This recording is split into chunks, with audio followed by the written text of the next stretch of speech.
We are live another night. We're going on Instagram, and then we are 100% locked in. Boom, there we go. What's up, good brother? How you living? I'm good. I'm good. Instant, instant turn up. Thank you for joining us tonight. We're gonna give our people some time to get in here. I know some folks been waiting on us. I'm gonna give them a chance to get in here before we officially go on. Go on. How was the day?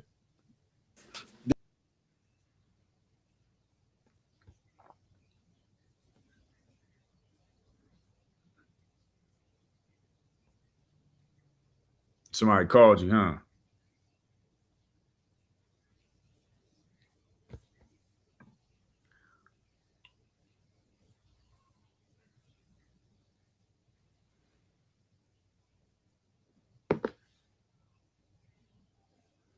Oh, well, like my salon, Burkhardt. We see you. IG.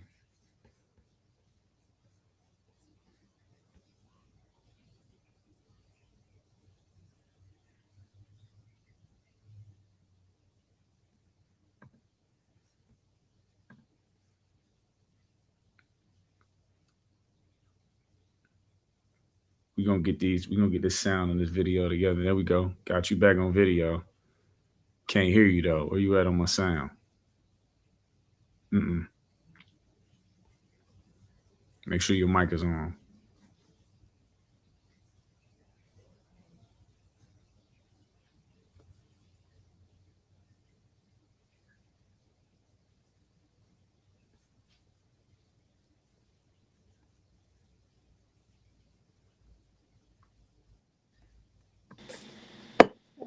Is that better? Yep. Got you locked in. Awesome. All right, cool. We got our people from IG in here. We got a few people from Facebook in here. So we're gonna go ahead and get the lineup going. Y'all, look, once again, we're back for another night, another Heal Me campaign. I'm Yusha Asad, recording artist, motivational speaker, and master certified life coach. In 2019, I wrote a song entitled Heal Me, featuring Grammy nominated artist Raheem Devon, which talks about how my father raised me. And in that process of being raised, he inadvertently taught me some very unhealthy practices for coping with pain and difficulty. Though I've been able to find my way and figure out how to navigate healing, I wanted to have a conversation with other men, other African American men who have had similar moments in their life where they've had like a dark or difficult point that they had to maneuver and get through.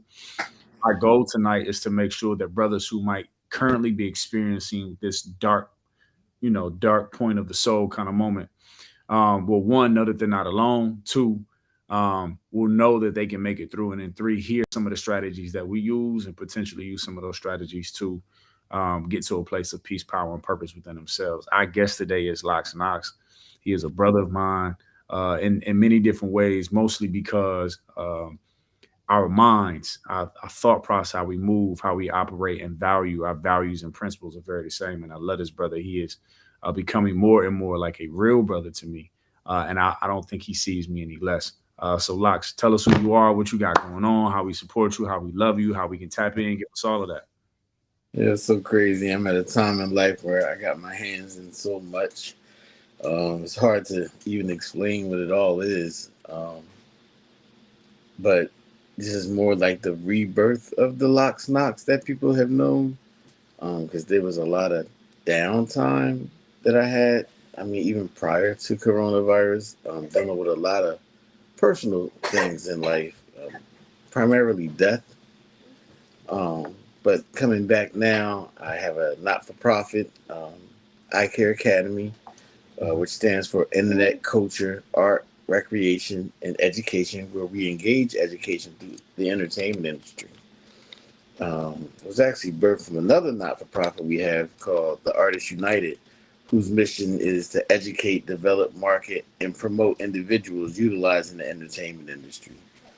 Um, we've been doing that now for almost 20 years. So I got some time in working with the community and building up my skill sets. Um, Artists United was really important because of the educational portion of it. many artists or people in the entertainment industry, they fail to focus on the business behind the business, and that term starving artist that comes in, but that's usually because they're not doing good business. Right. I do believe in honing in on your craft. That's very important, but at the same time, you shouldn't shy away from getting paid for what it is that you do well. It's a job. So, um, but working with Eye Care Academy, I work with the youth. I was the dean of Kip Du Bois High School for many years. Oh, Um, it was interesting being at that school where the school was named after W.E.B. Du Bois, Kip Du Bois Collegiate Academy.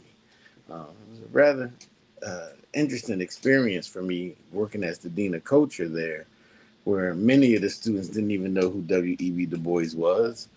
Um, they didn't have a lot of understanding of their own background and where they came from, right. but they were very intelligent, very, very smart young people that went there, scholars. Many of them have gone off and gone to and through college. But while I was there, I started teaching them about who W.E.B. Du Bois was and his philosophies and the things that we have learned from the things that he has discovered and the books that he written. And each year we celebrated his birthday on his birthday, February 23rd. Um, every year we had an event at the African American Museum, and we acknowledged who he was, and we committed to being part of that talented 10th that did this work throughout the year. We were also able to get the last Monday of every February is now W.E.B. Du Bois Day here in Philadelphia. So citywide, we do events and try to bring more people onto what his philosophies was. Um, Understanding self is one of those things that we talk about, and I know that in our community, a lot of us don't even know who we are. So it's Right. hard to deal with saying, I'm dealing with the community and I don't even know who I am as a person, or they don't know their history. And like right now, due to critical race theory, so they say, certain books are now being taken away from certain schools, and uh, the information that we know was our history is now being held away from us. So it's important for us to make sure that our younger generations know who they are, they have some knowledge of self, and understand what are their capabilities of moving forward. Right. Super dope. Right. Super dope. All of the work that you do. Of course, you've been doing work in the community for years. Do you want to bring up the festival real quick? Tell people about it while they're here. Yeah, most definitely. Actually, this is our 30th annual Islamic Heritage Festival here in Philadelphia. Actually, it's a 2-day event. On Friday, we have a Juma on Independence Mall, which is really significant that the Muslims are out on Independence Hall, right across from the Liberty Bell. We do a Juma prayer there on the 9th. And then on the 10th, we have a wonderful festival on the Great Plaza on Penn's Landing here in Philadelphia. Our guest host is going to be Moses the comic. He has been doing it now for maybe the last maybe 5 or 6 years that we've had it. Phenomenal comedian. You can check him out online. We have Sister Neelam coming from LA. She's a phenomenal artist. And of course, we got Yusha Asad on the stage. Finally, we've been trying to get you here to Philadelphia for the last couple of years. And just to get the chance to see you with your band, that is awesome. Yeah.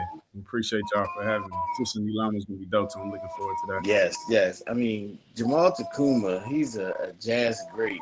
And just to even have him come on the show, we're looking for, more vendors. We have a few more vending spaces for people to come out. So you can check all that stuff is on my Instagram page at Locks Knox. So check that out. Well, look, let me get the people caught up. Let me know them, let them know how this is going to work tonight. So y'all, once again, this is the Heal Me campaign where nightly during the month of May, which is Mental Health Awareness Month, I talk to African American men about struggles that they dealt with and how they essentially overcame that to get back to a place of kingship, peace, power, and purpose, right? And so our program functions like this, right? We always start with an icebreaker. Our icebreaker is that we actually listen to the Heal Me song featuring, it's me featuring Grammy nominated artist Raheem Devon. Locks will not he will not give us a review of the song. What he will give us is how the story connects to him, or what part of the story relates to him. Because I'm pretty sure that how I wrote the song, right, is not just my story. There's some context for other black men. After that, we'll get into his story. I'll start off by asking him what broke him. I'll say, what broke you, brother? If that relates to you, then we'll go from there. If not, then the concept is basically just saying, like, what was a difficult point or moment that you had? We'll then talk about vices that you took on, either healthy or unhealthy vices that you took on to cope with that difficulty. From there, we'll move into your transition, right? What point, what thing that you experienced that allowed you to start to move towards a place of peace, power, and purpose. We'll talk about your healing journey, and then we'll kind of close out by talking about the things that you do on a consistent basis now to just maintain your posture. So if you're ready, we're gonna go ahead and get started. I'm gonna hit you with the "Heal Me" song. We're just gonna do our homework. Plain version. Yeah. This is my prayer. See, my father never talked too much, just that look in his eyes. Deep stares out the window told me that life was simple, but I would never know what he would never reveal. That sharp look in his face was pain he would conceal. He inadvertently taught me that real men don't feel, so don't follow your heart. Use it to advance your cause, but always follow your thoughts and make a smart decision. You should barely apologize and never ask permission. And when the world does a thing to try to break you down, don't tell a soul. They waiting just to take your crown. Your woman gon' think you weak if you express your pain. Your men gon' say you sweet, though they be feeling the same. So get a vice, couple Hennessy, cigarette, live your life. Whatever you gotta do to get sleep at night, cause for the longest you probably ain't sleeping right, or even slept at all.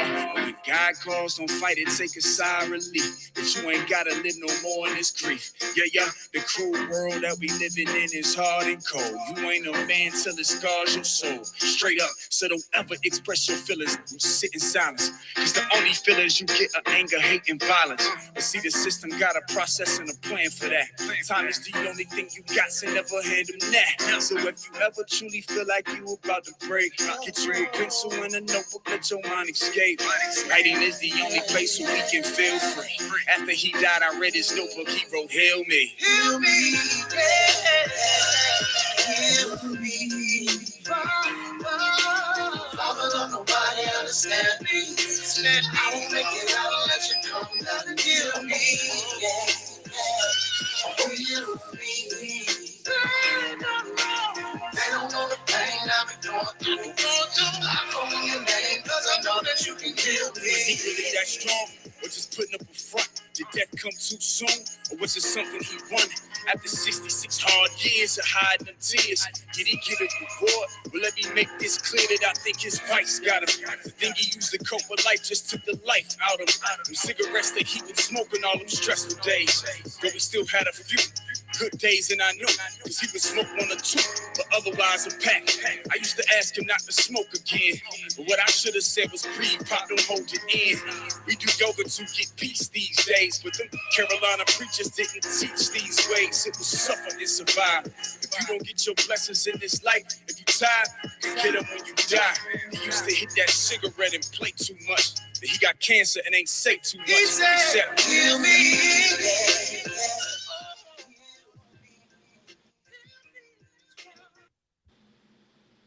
Heal me. How you relate, man? What's your connection to that story, buddy? It's really interesting that perspective was from your father. When I listened to that, that pretty much was my father. You know, you wouldn't see him cry. He was probably one of the strongest, toughest people that I've ever met so far. Just seeing him deal with just life, you wouldn't even know that he was going through things. He had to keep a specific type of posture. It's like never let them see you cry. I know you were saying in the song that he took that thinking from that Southern mindset. And I know that my father was raised with that Southern mindset. His father and mother coming from down south. Um, just even knowing them as people, I can see that black people were put in a place where, from years ago, it was like just suck it up, like hold it in, like never let them see you cry. Put a smile on your face even when things are hurting. And I can see how through the generations that behavior was probably placed on them, because if I'm thinking about my grandmother, she was 101 when she passed away. So if you start talking about her mother, her grandparents, we're going back to slavery times.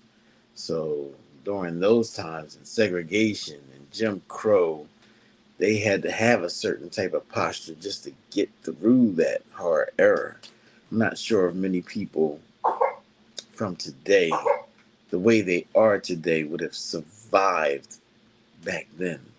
You had to be much harder in order to get things, or get over things.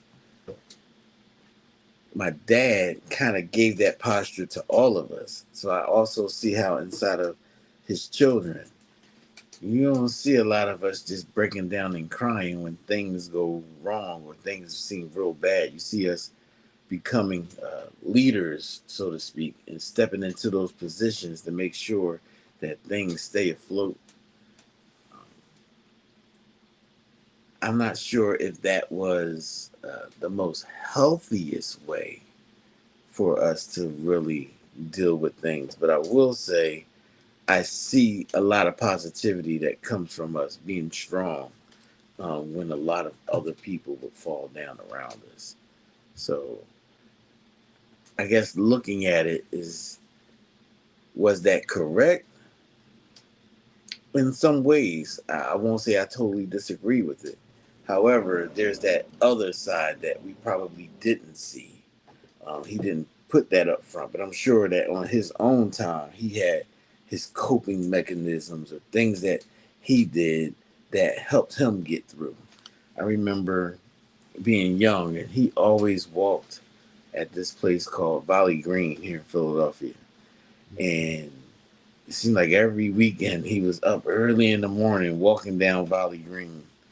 And I never understood why. He would take us down there sometimes, and we would feed the ducks and walk with him and probably running, driving him a little bit more crazy. But the place was so serene. There was water.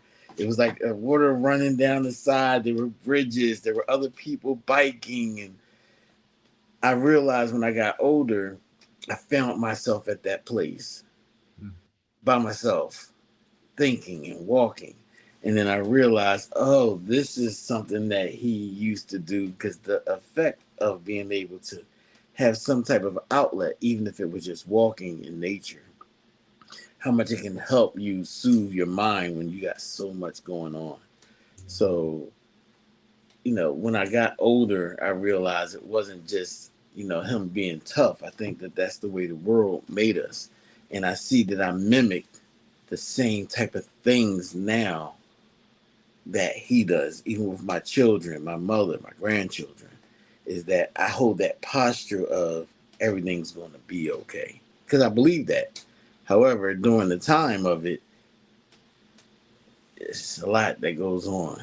It's mentally. For sure. For sure. I resonate with that too, right? We talk about duality a lot in our beliefs. You know what I mean? The duality of all things, right? There's some good and there's some bad and everything. And I think, the posture of let me be tough and strong, and let me stand apart. There's strength in that. There's power in that. Um, more power and more strength and more health when it's coupled with healthy practices for dealing with your stress. Right. I watch all the time. I watch even, married men in relationships get up out of here before their wives do. Like I watch women live longer. Um, but I also watch women do something that men don't do frequently or easily, and that's cry. And I think for me, like I'm not a crier. It don't necessarily, come out. Um, for me, right? I don't shed a lot of tears for me. It's difficult, but like I watched a woman cry one time. in a coaching session. Stopped in the middle of the coaching session, and she just like, I need a moment, and she started crying. And of course, like, you know, I mean, that's common. People cry sometimes. But when she finished crying, she wiped her tears, she smiled, she straightened up her back. She says, "All right, now I'm ready." And she was stronger after that. And I was like, "Oh, oh, you let something go." And it hit me. It was like, "Oh, that's why the women maybe find a way healthier ways because they've learned to like use those tears to like shed and let things go." So the duality of it, man. But you know that walk in the park is a peaceful thing, and you know, I'm a walker. I love a good walk. So let's jump into your story. What you want to know? You know, I know in your years you faced probably many different challenges. Whichever one you want to tell us, man. Give us one that broke you, that sat you down, that you had to really come back from. I need a Job moment, man. I need a Job moment. It's weird because not many things break me. Um, Most people wouldn't see me break, and I still wouldn't say that this broke me. I would say it slowed me down, Okay. and it made me really look at this. To date, in a 4 year span, I lost over 700 people to death. That's a large number. Um, it was just happening. Coronavirus contributed to it, I'm sure, but it wasn't coronavirus that was having those people pass away. It was all kinds of things from murder to health issues, car accidents, overdoses, cancer. I mean, it was so much. It was a little bit of everything. And even still today, I still find some people like, oh, did you know such and such passed away? People I didn't even know that were going, that were adding to that number. And my Instagram, it became real morbid to me because it was always rest in peace, rest in peace. It was like 2 or 3 a week. I know people were like, I don't know if I want to be your friend. You got the Grim Reaper around you. Everyone is dying. It was like kind of depressing, dealing with it. And I began to deal with death a little different than many people, where I had to desensitize myself to the emotions that was attached to it because it was happening so often. And it was like I can't keep going through this mourning process because I will find myself depressed for long periods of time and not accomplishing the things that I could be doing based on the thoughts that were going in my head because I was losing so many people. I joined little groups on Facebook for those who were grieving. I've talked to my family. I've talked to therapists. I was doing a lot of different things while I was dealing with it. And as soon as you think that you got over one death, here's another, and then another, and then another, and another, and another. Um, and some people couldn't fathom that because some people haven't had one person that has died in their life, and they never had to go to a funeral.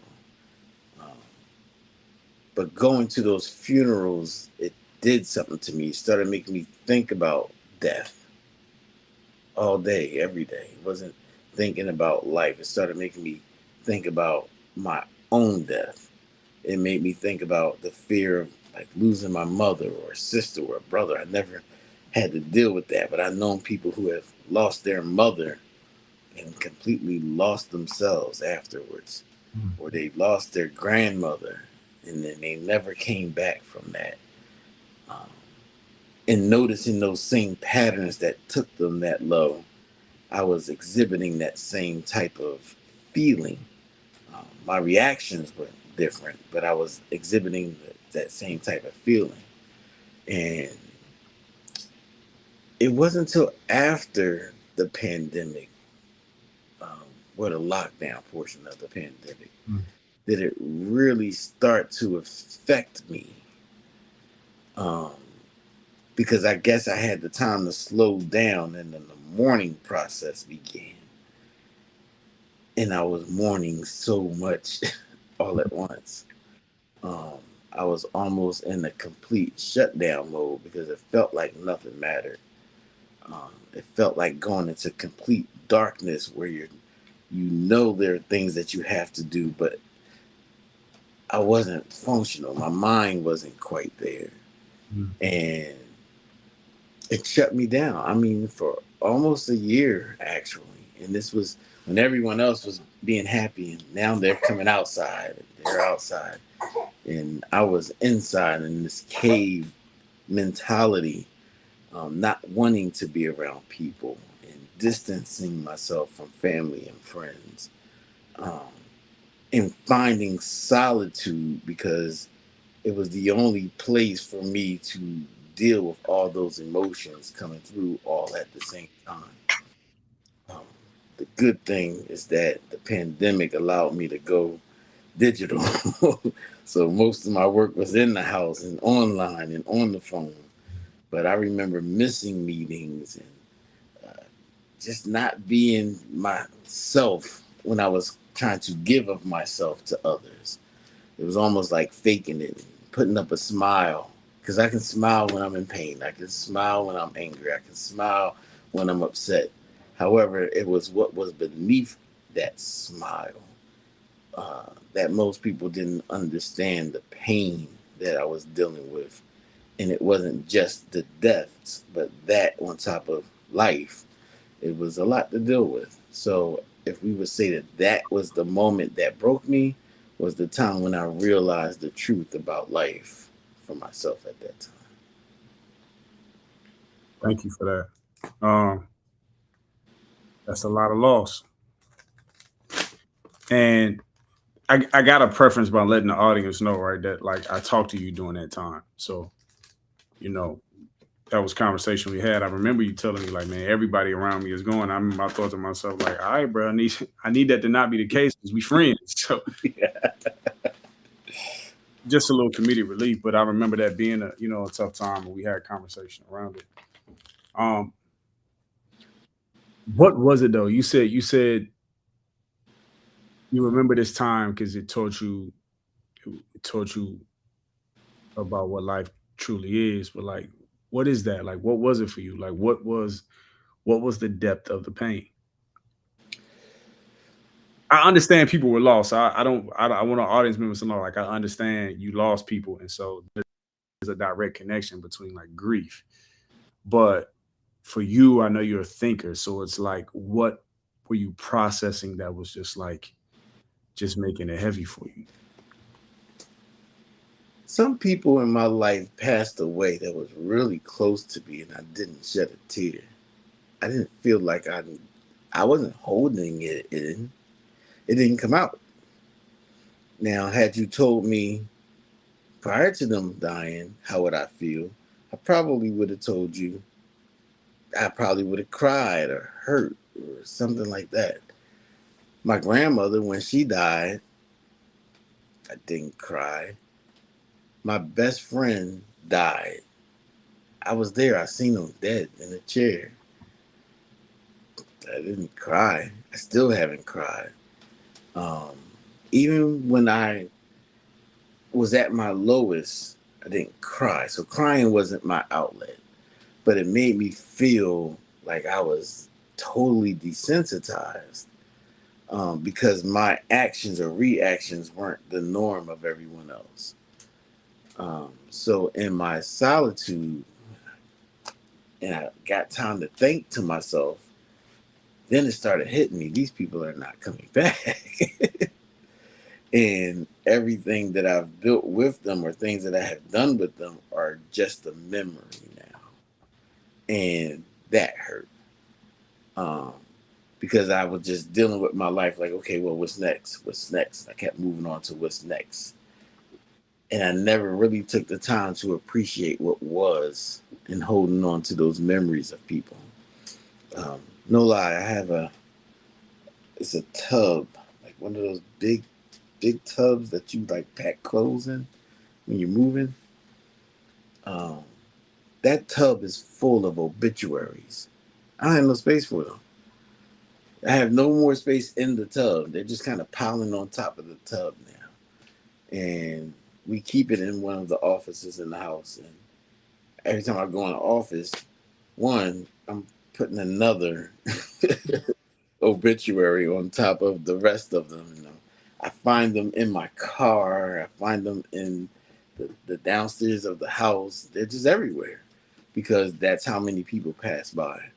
And what happened was one day I took the tub and I dumped it out in the middle of the living room floor and just started going through all the people who had passed away. And just the chance to remember all of them was the reality that they were all told they were gone. And what I had with them was gone. And that hurt a lot. And I think that that's what began the mourning process. Mm. So what I was going through was more so mourning than just being down and sad. It was the process began, and it took me about a year to get to the point of stability of saying, "Hey, now what's next?" Okay. So it sounds like for you, that moment that created the mourning process for you was more of a transitional moment in a sense. Like that's what started to allow you to like really process. What was the time period like before that? Like before you actually got a chance to sit down, process, mourn, because you said it slows you down. Describe for us like your mental, physical, spiritual condition during that time. It's really weird because it starts in the morning when you wake up, and then the realization of what you thought would have been a nightmare or a dream was true. Mm. And then every day you're waking up with this Groundhog Day moment where it's like, okay, now I got to repeat this over again. And although sometimes the faces have changed, the situation didn't. Now here's another call. Oh, did you hear someone's gone? I've lost students, and it's hard losing a child. Where I've never lost my child, but I've known plenty of parents who have lost their children, and just being there for them does something to me. You know, I can't. I feel helpless, so I can't do anything but be there for them and try to give them kind words and try to uplift their spirits. And some people need hope, so I couldn't be the one breaking down if I was everyone's hope. So, in the midst of dealing with my own emotions, I was very cognizant of being able to help the others through it. So again, stepping into that leadership role, trying to be the one that's strong for them, because I know that they have lost somebody that was close to them. And unlike myself, they haven't dealt with this over 700 times. This is the one that could possibly have broken them. So in a time when I'm hurting that this same person is gone, I had to keep on getting back up each day, being the strong person each day, and trying to figure out what my next is while not dealing with my own emotions about it at the same time. Yeah, that's interesting because you use you oxymoron. You said you basically said I had to like step in and help folks, but then you also said you felt helpless because you couldn't do anything about it. So explain this dichotomy for me, right? Like I'm showing up to help people, but I feel helpless. Yeah, that's it's weird when you say that because I can't correct that situation. And when these people are expressing their emotions, my job is to try to calm them down. So that's all I really can do. I had to give them reassurance or say a prayer, offer them a a surah in the Quran or a verse in the Bible or something that's going to kind of bring them closer to some type of closure or comfortability. And I never know if I have the right things to say. Sometimes it's not saying anything at all and just letting them know that somebody is there for them. So it's a feeling of help. However, at the same time, I often hear, "Oh, you were so helpful." And it was just like I was just there. Just I didn't come there to do anything specific, but just be there for the individual. And you don't know what people's triggers are. You don't know what their relationship was to the person. But I can see the effects of them, especially the children. Uh, when those children lose their friends, for most of them, that's probably the first time they lost someone close like them. And it's hard to comfort a child where their emotions are already out of whack. And now here's this trauma. And most black people don't deal with trauma the same way. And some of them don't deal with trauma at all. And then they kind of carry over trauma on top of trauma on top of trauma. And then when something happens, you're dealing with all of that all at once. So just dealing with trying to help, because that's all I really can do. I never really know if I'm helping or not. All I can do is just try to be there for them. Correct me if I'm wrong, but it sounds like, and thank you for diving into that. I'm pushing, but it sounds like there's this right. There's an identity, and I'll say this to you because I can use this context because we both understand, right? So there's a especially in the Quran, it talks about how right there was these people when they went out to war that there would be some who stayed behind, who stayed at home, Mhm. and then they would say, had they not went out to war and stayed with us, they would have been okay. And the verse in the Quran after that, God basically says, "Say that, don't say that, because if it had been your time, it don't matter whether you went out to war or you been at the house. When death come to your door, you can't stop that. Uh, So yeah. don't say that they died because they went out there and they didn't stay with you. Because if it was your time, I would have got you right there in the house, right? So there's this sense of like I'm stepping up to help folks. The person that they lost is also somebody I lost, but my numbers are climbing, and I can't control it. Nor it sounds like you weren't even really having the space to grieve because a lot of the losses that you were taking, you were having to try to be strong for others. This to me feels like a very difficult place because when you use this word helpless, I essentially heard you say, I couldn't stop it.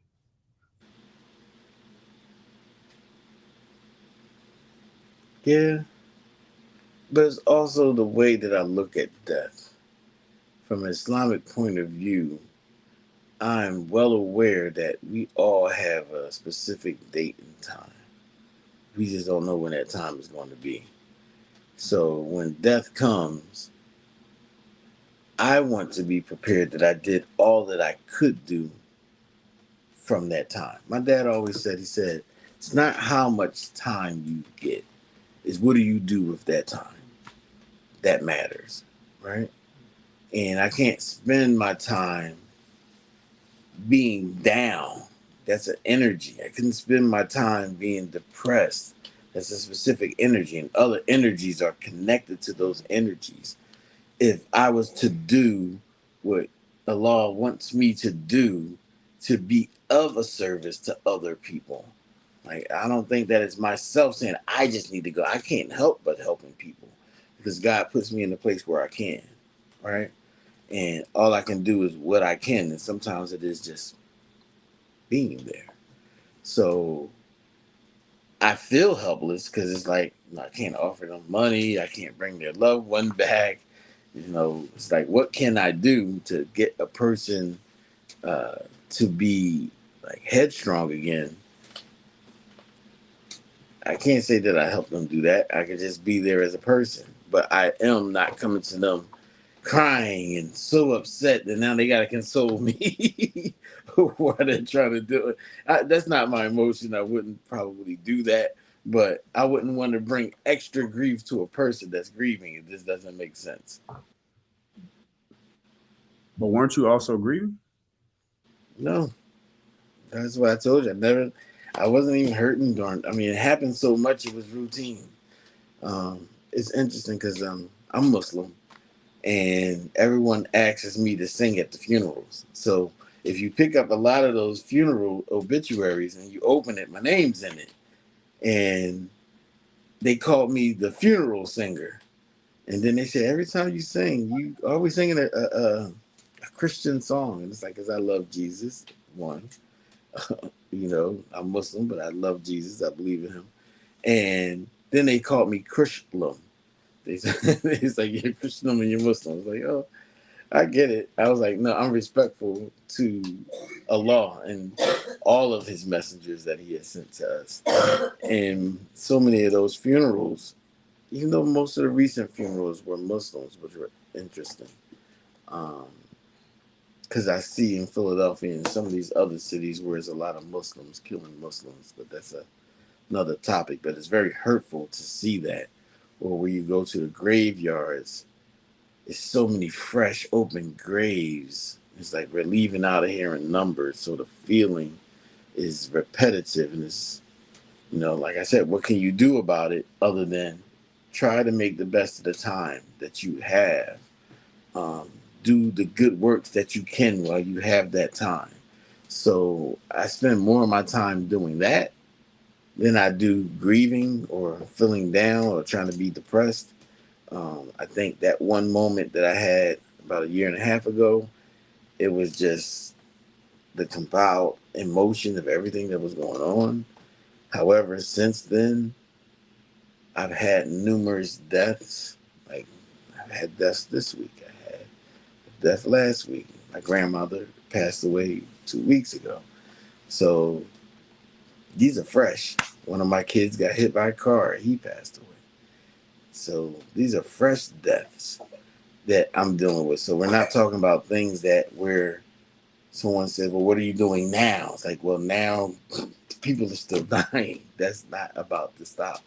But in the midst of it, I still have to do the work to try to educate the community. I always try to do the work to try to uplift the youth. I try my hardest to keep our family together. Um, Being that example is what life is really about. So I focus more on that than just mourning, so to speak. And everyone mourns differently. But So you said that. Thank you for that. We received that as a truth. So you're saying that time period where you originally described it as a time period where it just slowed me down. You're saying that was just a time period where it was just the emotions of, just and another one and another one and another one and another one, but not necessarily a place where you were just like in deep grief. It was just the emotion that comes with hearing that somebody else is gone. during my dark moment, I was down. It was about a year. It wasn't, it was about a year. No one had really heard from me. So it was going all the way down. It was a very dark time period. I seen my businesses affected by it. I seen our not-for-profit organizations affected by it. I was not as active. Um, I stayed into the mode of being online, which I still agree with because I can reach more people online. But I wasn't physically in the face of many people. You talk to me on the phone or FaceTime, but it wasn't. You know how people were staying away from each other during coronavirus because there was something going on, and afterwards people were coming together. I wasn't coming together with people because that was the time that I was in that dark space. So it was really hard to concentrate on what the next steps were. It kind of felt like that was the end. It felt like death was coming for me. So it was a little different trying to move forward when each day you're thinking death's coming for me. Not that death is just coming, it's coming sooner than later. Um, there was one moment when I caught coronavirus, and immediately afterwards, I had pneumonia. So I was down for 2.5 months. And I know thousands, if not 100,000 people, maybe 10 people called to check on me. So now I'm thinking about relevance. I mean, it could be that, well, they didn't know. They didn't even call me to see anything about me. And of course they wouldn't know. Usually when I talk with people, it's because I checked in on them. And it wasn't that they were checking in on me. Not saying that they don't care about me. I do believe many people care about me. But during that time, I realized that I was by myself and I had to fend for myself. It was a dark place. Um, I know some people say, well, why didn't you just reach out? Well, first off, when you're sick and you're down like that, you're not reaching out to people. If you're thinking about social media, I'm not the person that's going to post when I get hurt or post every time when I'm going down. Uh, I'm not the person who's going to post everything that looks good either. You would just see me not post. So some people would say, well, what happened to you? Because you don't post anymore. It's like I do still post for relevance, but during that time, if I didn't have something nice to say or to uplift someone, you wouldn't see a post from me. So I didn't know I was going to come if I was going to come back from that moment. Um, I seen like again my businesses even struggled, and I also seen the effects that I was having when I was talking to the youth. Some of them would say, "You're different, Mister Knox. Like, well, where's that lively spirit? Like, wake up! Like, I'm calling you because I need some uplifting spirit, or I need some kind words, or something that's going to help guide me." And when I was down, that stuff wasn't coming out of me as fluid as it used to. Can you expound more on I didn't know if I was gonna come back from that place? It's interesting. When I was younger, way younger, like I've suffered from depression for many years in my younger years. And I had to deal with it in certain ways because it was manic depressing. And just like that year that I went through bouts like that much when I was younger. And suicidal, especially going through those teenage years. I was a runaway kid. I'm not the person that most people see as the happy go lucky. I know my mother used to say I was the meanest person that she knew, angry at the world. But those were reactions to life and things that were going on and how it affected me. And what I noticed was usually when I'm happy or faking that I'm happy, my life was a lot better. So I got more into that principle. But during that dark time, it took me back to the older times when I was young. And it felt that kind of dark. I wasn't suicidal, but I can't say that those thoughts didn't come. Um, or just wishing that I didn't wake up, or just saying, hey, it's going to be over anyway. What's the use of doing something extra? And physically just doing nothing. Um, I always say when I'm doing nothing, it feels like I'm dead anyway. People say, you're always doing something. I say, I have to do that to feel alive. So if I'm doing nothing, I feel useless or worthless, um, especially if I'm willing and able. Uh, the willing part comes in the submitting to the will of God. I got to be willing to do what He wants me to do, not just my will just to get up to do it for myself, but to be able to, and laying down and doing nothing. That seems like the end if that becomes the repetitive mindset, And you're right? thinking about the pattern. You're like, if I'm just here and I'm doing nothing, my brother used to always say, and maybe you'll relate to this. He used to say, the universe will keep you here as long as it has use for you. Right. We get to a place where we just like doing nothing, or where we're not doing what we were sent to do, in a sense. Then Yeah. we become not useless in a sense, but it's like, there's also saying in the Quran that I love too that says, it is basically a conversation with Allah. It's basically saying, if you don't do what I ask you to do, like don't think that you not doing it is gonna hurt me. I could easily remove you and put somebody. Replace you. Yes. You can be replaced. Yes. Like, so do what you were sent to do, right? So it's almost like this thought process. When I hear you say that, it's just like you had gotten to a place where it was hard to produce, and you were questioning why. You see what I'm saying? Like, if that's what it felt like you're telling me. So you were just like, I can't come back. I don't know if I was gonna come back. Obviously, you did come back. You know Um, it was weird? The first thing that I did coming back to that light, I ran for office. And it was like, okay, I'm gonna force myself into all the way into the light where people could just see me. Um, and it was a lower office. I ran for committee person in our area mm, for the 43rd ward, and I just thought to myself, "Oh man, I don't want to go shake hands. I don't want to kiss no babies. I don't want to talk to people." But this was the reverse of what I wanted to do. I wanted to stay at home. I wanted to do nothing at all. So, well, first of all, I won the election. So that tells you that I stepped out of my comfort zone to do something that was different.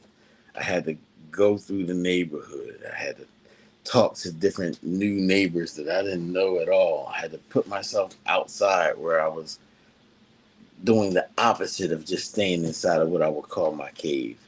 So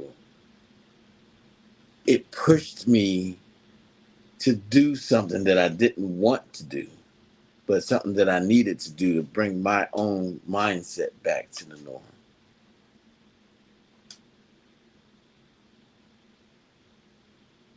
like shock therapy in a sense. I couldn't just lay down and wither away.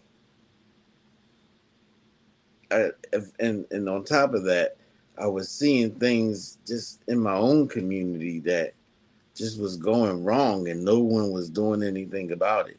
So was I going to just lay down and do nothing, or was I going to get up and do something about that? You, It's you know, not. I connect to that majorly because one of my homeboys is actually in town. He actually pulled up, so he's in my crib right now. So you see me looking off and talking to my homeboy Kariga. But we had this song back in the day called Trouble Soul, which essentially talks about how we we find our way into higher levels of I don't even want to use the word higher, right? We find ourselves in healing spaces when we actively choose to give. Hmm. And it sounds like your process towards healing or the coming back from that place you didn't know you was going to come back from was to find something to give to. Well, that's kind of been my life. My mantra for one of my organizations is helping you helps us to help each other. I've always known that my goal in life was not just to help myself, but to help others, to be able to help others. Um, and through helping others, I do see what's in it for me, right? So it's not just like I'm helping them. It says helping you helps us to help each other. We used to have an event called United We Band, which I can't wait till it's going to come back. Um, it was just a live event with live band. We recorded, we were streaming live. Now, mind you, this was about 20 years ago. It was, and we were streaming live, and we were getting like over 100,000 views. Now, mind you, streaming wasn't that popular now as it is now back then. But that event that we were doing was reaching so many people because the event itself was healing. Mm. And I could see our team, we often talk about it. Um, Holly Stain, he would come in and he'd be like, you know what? The troubles of the world seem to vanish when we came just for that one event that we did bi-weekly every Tuesday. We were at this place called the Arts Garage. And although before the show, we had to push ourselves to get through the show. But by the time that the community came together, we were able to communicate and commune with one another. That the space itself lifted our spirits, even if it wasn't just the music, but the camaraderie amongst us. It did something to us, even if it was just for that one day. And then we had 2 more weeks before the same thing came back again. But it was something that was needed to pull us away from what the norm was. I know more people nowadays, they do that with music. You know, if they sad, they play music. They happy, they play music. If they're depressed, they play music. But if they play the right music, those vibrations could put them in a different type of frequency that will help them. So for me, doing something outside of that norm of laying down, it changed my frequency. So getting out there, getting some sun, that vitamin D, I wasn't getting that when I was inside of the house. Communicating with different people on the same vibes that you were on.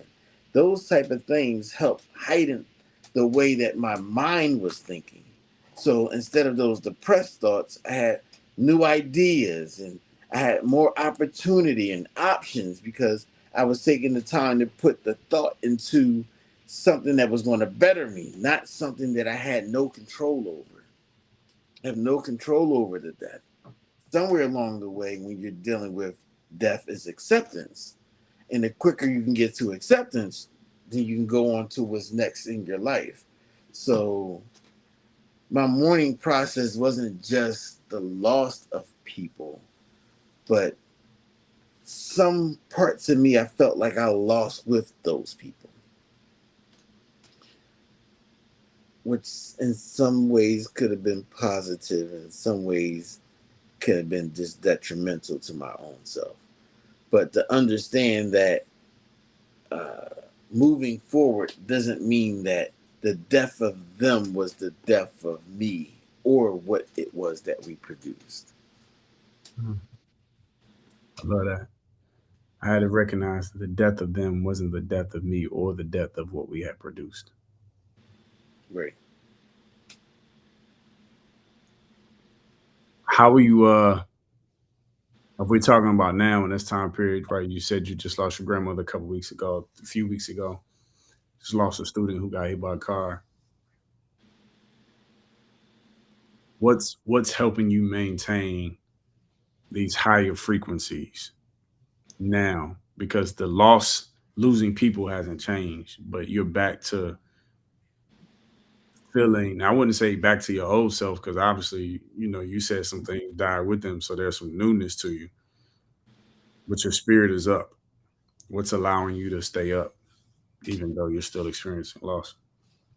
Prayer, meditation, and prayer, and meditation and prayer. You just keep on. You alter those back and forth. You're forced to have a better understanding if you're sincere with your prayers.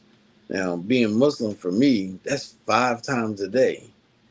That's early in the morning before the sun even come up.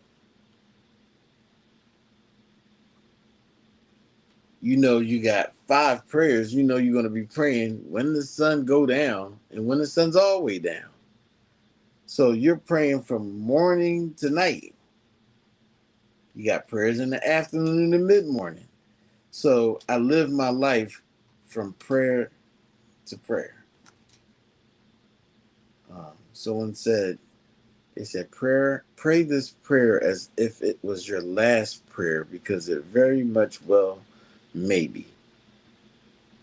and one day it will be, and you don't know which one it's going to be.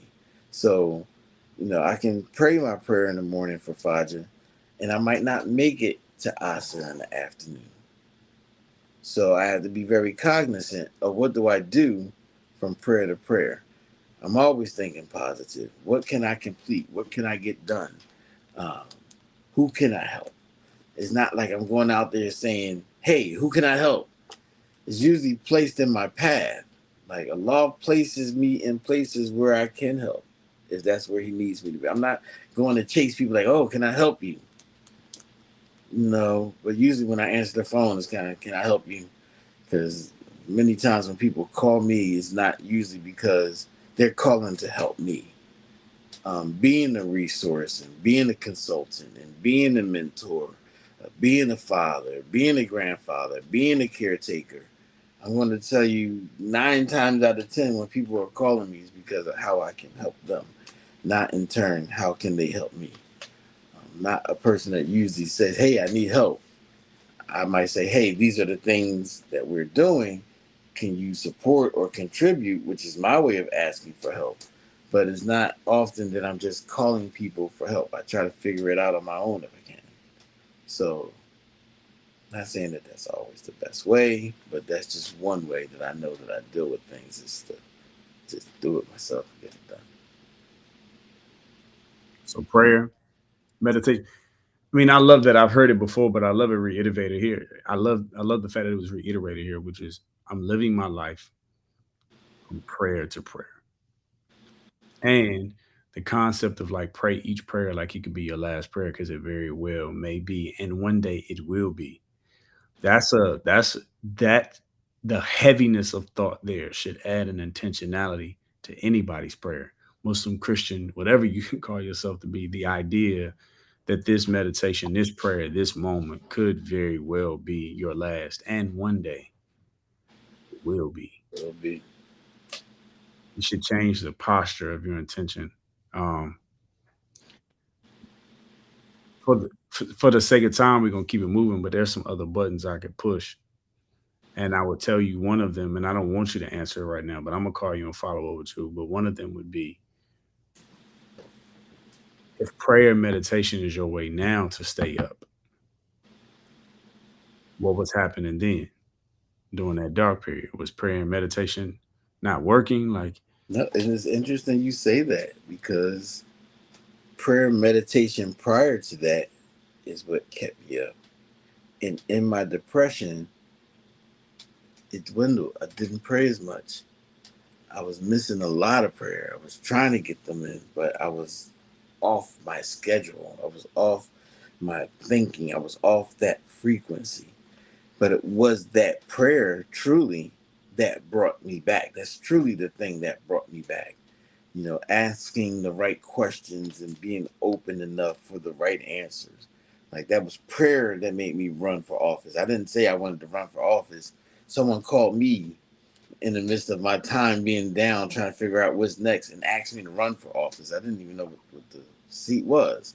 But when it was like, okay, I'm going to say yes, that meant that I got to be saying no to laying down and being in the darkness. I had to actually get up.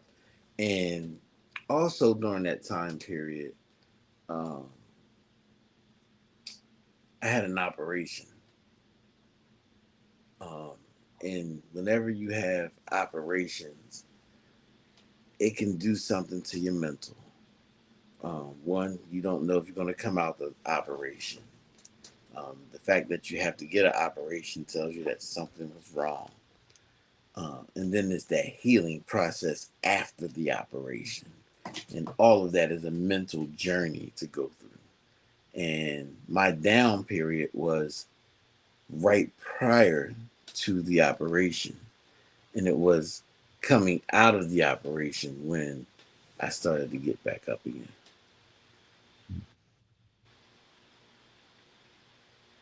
thank you for that. That self-explanatory. Prayer brought you out. Part of your darkness was the absence of prayer. We'll keep that there.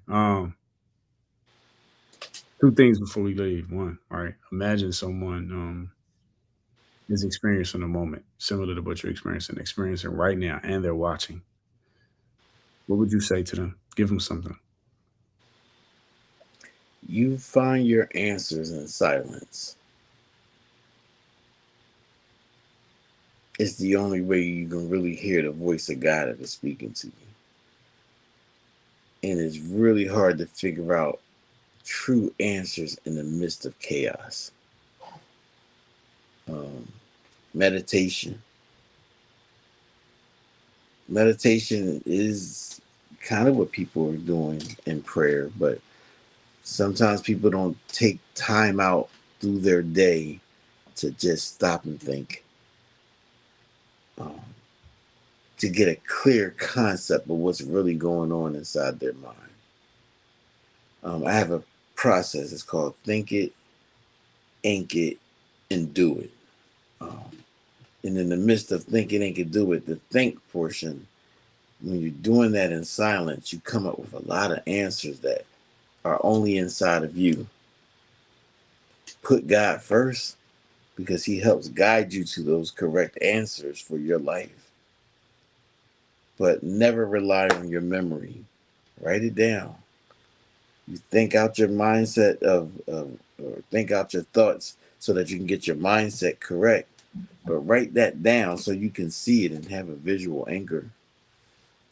And then the do it portion is like kind of follow what you're telling yourself. I tell everyone you have this voice in your head and you can always hear it speaking. And I say, well, whose voice is it? Who does it sound like? He says, it sounds like me. He's like, yeah, so you can hear your own voice in your head. But so many of us take so much time listening to other people and not taking enough time to listen to ourselves, believing in ourselves, and keeping ourselves accountable to the things that are what's best for ourselves. Thank you for that, brother. Find answers in the silence.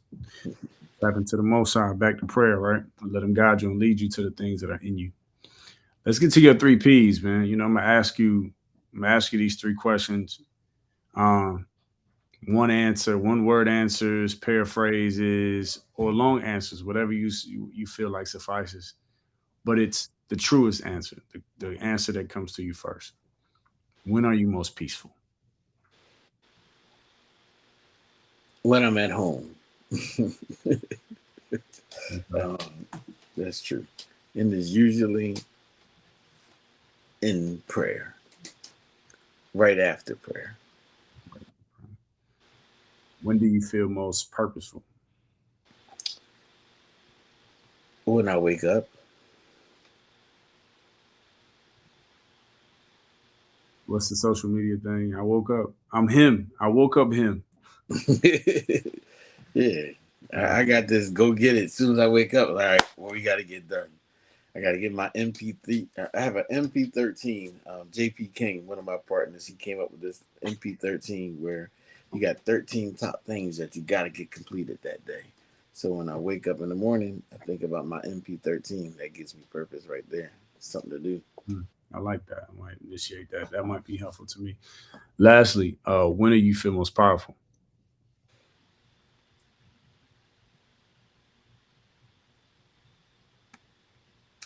I don't feel very powerful. I think other people tell me that. Um, but I do feel best when I'm in motion. So if you say when I feel like I'm more powerful is when I'm actively doing something. I don't watch a lot of TV. I don't listen to a lot of radio. I don't play video games at all. So usually if I'm up and I'm moving around and I'm accomplishing things, I feel powerful when I'm in motion.